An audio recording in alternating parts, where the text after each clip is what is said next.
I am Thomas, and welcome to another edition here. Hope all is well. We are in the city of Long Branch, New Jersey.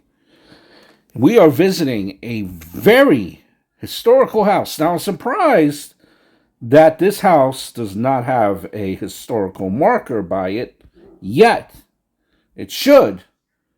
The house that we're going to go visit is a man who's an icon. I think generations upon generations that enjoy music know of the boss, Bruce Springsteen.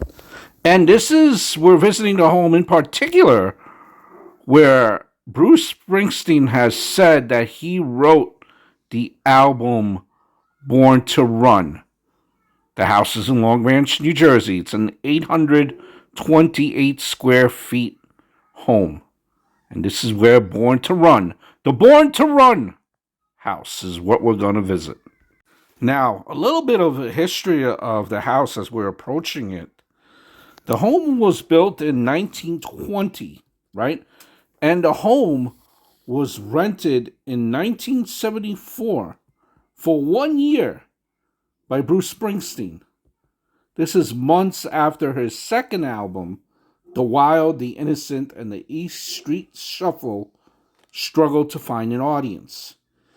He would move back to Long Branch, his birthplace, and live in this West End Court beach side bungalow in an attempt to craft a make or break album. And we know the rest. Bruce Springsteen, in various interviews, said that it was in the living room on a piano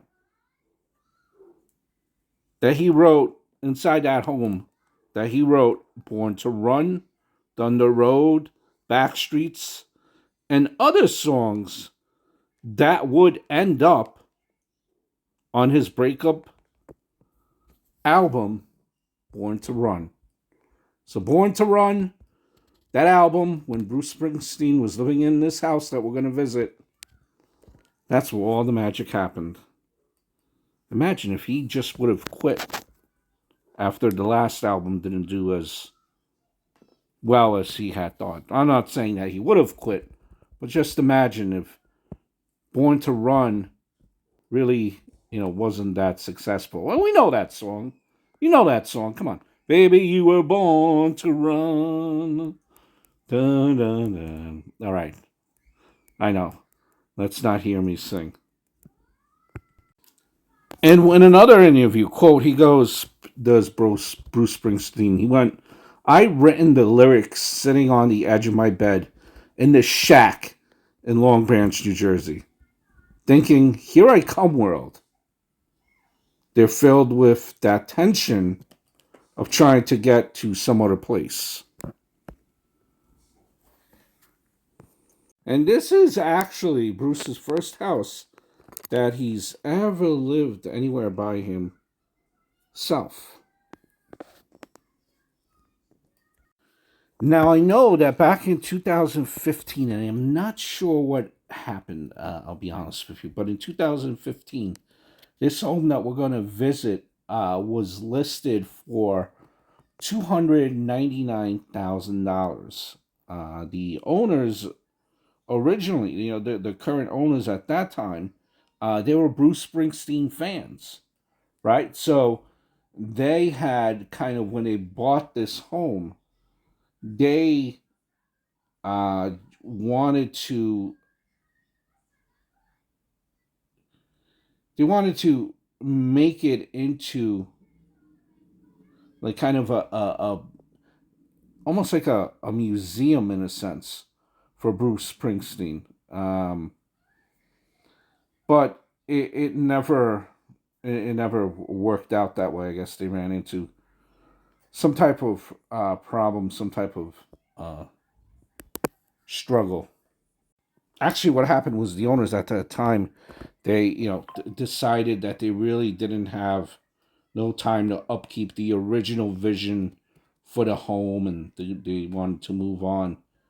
But the original intention again was to keep as much of the original Springsteen nostalgia as possible, and to kind of turn it into a museum or just decorate it with Bruce memorabilia.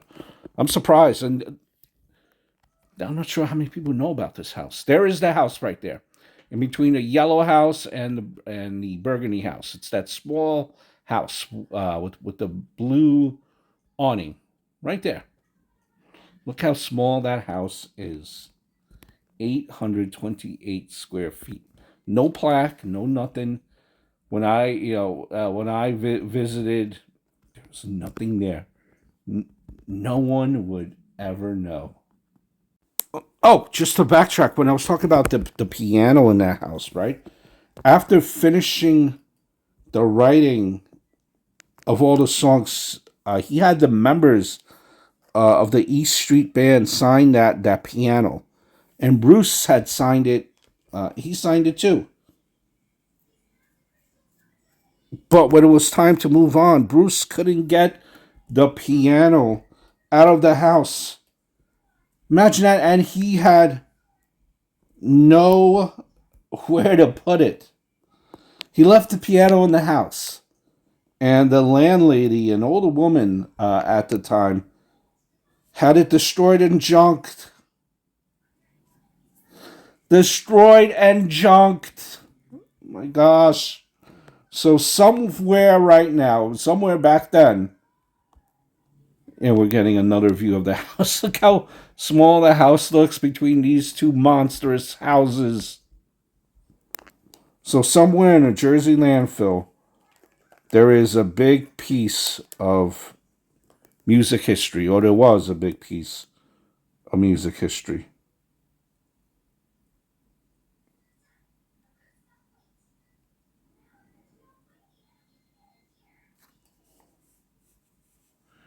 Imagine that.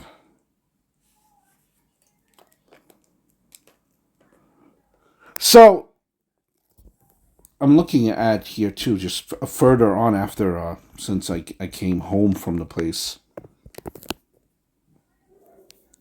That actually, it went as far as with the Long Branch City Council, the mayor, and Bruce's attorneys.